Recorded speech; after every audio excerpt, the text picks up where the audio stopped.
안녕하세요. 성경이 쓰이고 성경 속 인물들이 살아갔고 성경을 처음 읽었던 이들이 살았던 중근동의 땅, 그 눈으로 성경을 바라보는 중근동의 눈으로 있는 성경입니다. 아버지 아브라함은 아들 이삭에게 길을 떠나자고 말합니다.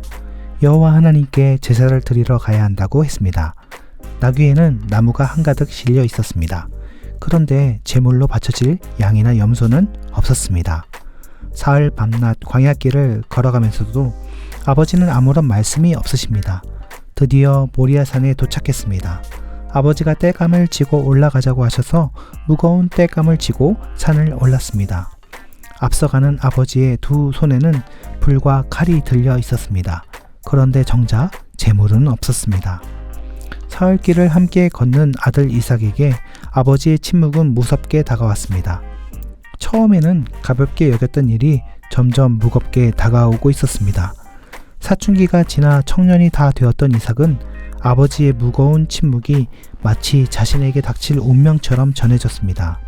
어떤 이들에게는 본받아야 할 아름다운 순종 이야기로 들릴지 모르지만 정작 이 현실을 받아들여야 하는 이삭에게는 더없이 무거운 침묵의 시간이었습니다. 그리고 결국 아버지가 칼을 높이 들고 자신을 내려치는 순간을 받아들여야 했습니다. 여호와의 사자가 하늘에서부터 그를 불러 이르시되 아브라함아 아브라함아 하는지라. 아브라함이 이르되 내가 여기 있나이다 하매. 죽음의 공포에서 살아 돌아온 이삭은 이후에 어떤 삶을 살았을까요? 사춘기를 갓 넘긴 나이에 아버지가 자신을 향해 칼을 높이 치켜들었을 때 도대체 어떤 감정이 오고 갔을까요? 믿음의 조상이니 이런 순간도 아무렇지 않게 넘길 수 있었던 것일까요?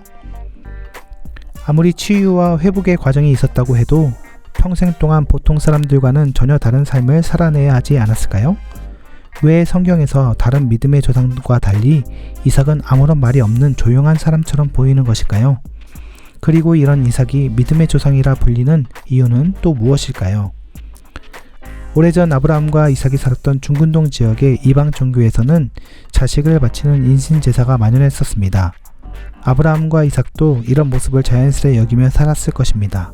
그러기에 여호와 하나님의 명령을 따르는 것이 자연스러웠을 수 있습니다. 하지만 여호와 하나님은 그런 이방 신들과 전혀 다른 신이라는 것을 아브라함과 이삭에게 분명히 보여주었습니다. 인격적인 교제를 나누며 인간의 삶을 존중하는 분이라는 것을 확실히 하셨습니다.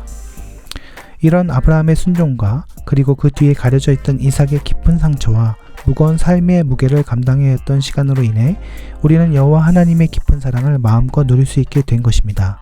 그러기에 이삭이 믿음의 조상이기에 당연히 그래도 된다고 하는 생각을 하면 더더욱 안 되는 것입니다.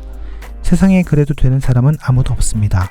누구나 아픔이 있고 그런 아픔을 견디며 살아가고 있기 때문입니다. 그래서 우리는 자연재해로 수많은 이들이 목숨을 잃고 가족이 해체되고 삶이 무너지는 것을 목격하며 함부로 하나님의 심판과 경고라 단정 지으면 안 되는 것입니다.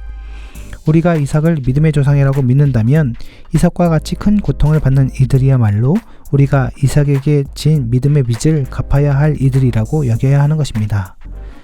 그 고통스러운 기억을 함께 아파하시며 믿음의 조상으로 세우신 하나님의 마음을 묵상하며 아파하는 것을 불신앙이라 여기지 않고 아파하는 이삭을 위로하고 함께 하신 하나님을 기억해야 합니다. 아파하는 모습 그대로 믿음의 조상으로 들어서신 하나님의 아픔도 기억해야 합니다.